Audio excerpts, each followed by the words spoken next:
नमस्कार जय जगन्नाथ चलन जाना एक एजुकेशन खबर देखु ओडिशा टीचर एलिजिबिलिटी टेस्ट 2025 पुणी आपंकर नोटिफिकेशन आसी जाइए। तो यही अनुसार आपंकर गाइडलाइन देखु कौन अच्छी तो receive application only online mode आपंकर bscodisha.in रे आपण माने ओटीटी अप्लाई करें। नवेम्बर 12 तारिख रु नवेम्बर 25 तारिख भितर आपण माने ऑनलाइन रे आपनकर ओटीटी फॉर्म दाखल करें। 24 नवेम्बर सुधा आपण माने परीक्षा फीस दाखल करें। एप्लिकेबिलिटी एलिजिबिलिटी आपनकर ओडिशा bscodisha.ac.in रे आपनकर उपलब्ध अच्छी। एप्लिकेबिलिटी एलिजिबिलिटी सब गुड़िक आपनकर सिलेबस सब आपनकर bscodisha.in रे आपनकर ओटीटी परीक्षा आपनकर डिसेम्बर 17 तारिख रे हेबो जहाँकि आपनकर प्रथम सिटिंग 9 टारू आपनकर 11:30 से भली सेकेंड सिटिंग होची आपनकर 2 टारू 4:30 एई भली भाबरे आपनकर परीक्षा हेबो। एडमिट कार्ड आपनकर डिसेम्बर 10 सुधा वेबसाइट रे उपलब्ध होई जिवो। Last date of application submission रो एक्सटेंड हेबो नाही। ओटीटी फॉर्म संबंधी आपण कौन तथ्य मिछ प्रमाणित हुए तेबे ताहले आपनकर ओटीटी कैंसिल हो जिवो। आपनकर नेम एड्रेस कास्ट सबुड़िक रजिस्ट्रेशन आपण ऑनलाइन रे करिवे। एबेल भाबरे आपण माने ओटीटी अप्लाई करेंगे और डिसेम्बर 17 रे आपनकर पुनर्बार परीक्षा हेबो। जदि आम चैनल को आपण माने लाइक कमेंट शेयर और फॉलो करेंगे तेणु आपण माने आमମାନଙ୍କର ओटीटी संबंधी विभिन्न क्वेश्चन सेट गुड़िक प्रिपेरेसन करुचु जहाँकि यही चैनल उपलब्ध अच्छी। तेणु आपण माने लाइक कमेंट और शेयर करते और क्वेश्चन गुड़िक जाई देखि प्रैक्टिस करते। से भली एलटीआर ओडिया टीजीटी ओडिया एवं टीजीटी आर्ट्स रो एलटीआर परीक्षा हेबाकु जाउछि। तेणु प्रोग्राम गुड़िक देखंतु आपनकर कौन रही एलटीआर ओडिया एवं एलटीआर टीजीटी आर्ट्स और टीजीटी ओडिया पई जहाँकि आपनकर 22 नवेम्बर एवं 23 नवेम्बर रे परीक्षा हेबाकु जाउछि।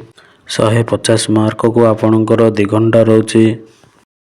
टीजीटी ओडिया आपनकर 150 मार्क हबो 3 घंटा।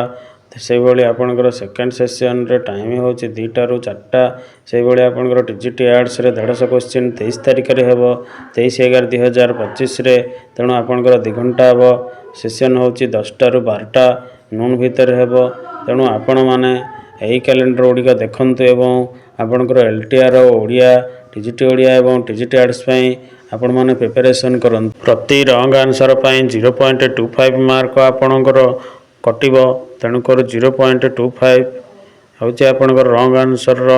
न्यू डिजास्टर मैनेजमेंट डिपार्टमेंट आपनकर 2026 पई देखंतु सरकारी कैलेंडर गुड़िक निम्न मते बाहर करछंती। देखंतु मकर संक्रांति से भली सुभाष चंद्र बोस जयंती एवं शास्त्री जयंती से भली रिपब्लिक डे दोल पूर्णिमा होली ईद उल फितर श्रीराम नवमी इत्यादि छुट्टी गुड़िक आपणकर नुआ कैलेंडर 2026 रे प्रकाशित होइछि। चलंतु डिटेल देखंतु पीडीएफ आपणकर निम्न दि जाइछि आपण मान देखि परिबे।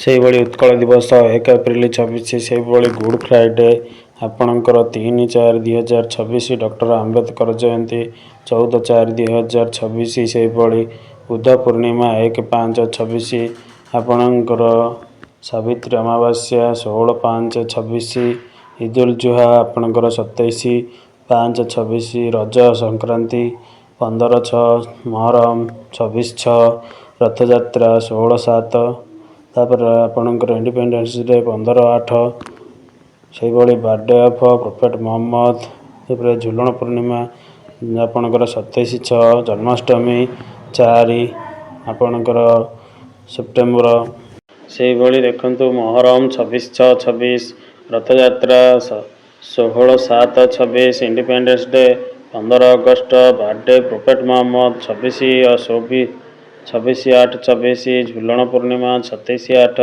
जन्माष्टमी 4/9/26 गणेश पूजा 14/9/26 नुआखाई 15/9/26 डे फॉलोइंग नुआखाई आउ गोटे छुट्टी आपणकर 16/9 से भली गांधी जयंती आपणकर अक्टोबर 2 2026 से भली ऑप्शनल हॉलिडेज गुड़िक देखंतु आपणकर गुरु गोविंद सिंह बर्थडे तापर सबई क्वेतर is Easter Saturday, birthday, Raja Ram Mohan Ray, Bahuda Yatra, foundation day, ତାପରେ ଅଁଳା ନବମୀ, ପ୍ରଥମାଷ୍ଟମୀ, ଖ୍ରୀଷ୍ଟମାସ ଏଗୁଡ଼ିକ ଆପଣଙ୍କର ଅପସନାଲ ହଲିଡେରେ ଆପଣଙ୍କର ଲିଷ୍ଟ ପ୍ରକାଶିତ ହୋଇଛି।